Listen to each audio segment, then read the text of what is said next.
Pakinggan mo ito dahil ito ang magbubukas ng mata mo sa realidad ng buhay. Kapatid, tanggapin mo ang katotohanan na hindi lahat ng tao sa paligid mo ay may mabuting intensyon, hindi lahat ng ngiti ay totoo, at hindi lahat ng kaibigan ay dadamay sa'yo kapag nasa ilalim ka na.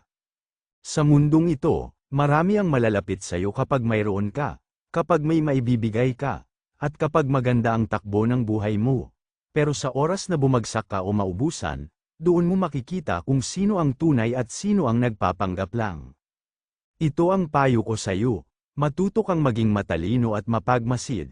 Huwag mong ibigay agad ang buong tiwala mo dahil hindi lahat ay karapat-dapat nito. At huwag mong isipin na kailangan mong tanggapin lahat ng tao sa buhay mo kahit naramdam mong nilalason lang nila ang isip at puso mo.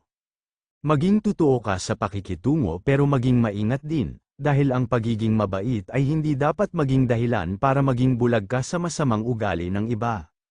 Huwag kang umasa na laging maiintindihan ka ng lahat, dahil may mga taong kahit anong gawin mo, kahit anong sakripisyo mo, hindi ka nila mamahalin o rerespetuhin dahil ganoon talaga sila at wala kang magagawa kundi lumayo at protektahan ang sarili mo.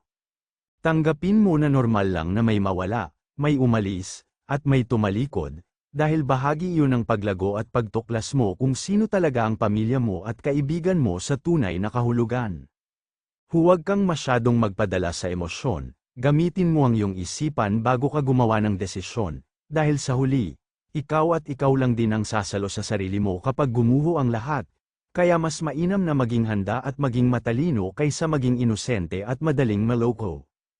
Kapag naging totoo ka at naging bukas ang isip mo sa realidad na ito, mas magiging matatag ka, hindi ka na madaling masaktan, at mas pipiliin mo na lang ang tahimik at payapang buhay kasama ang mga tunay na nagmamahal sa'yo kaysa sa maingay at magarbong samahan na puro kasinungalingan naman ang laman.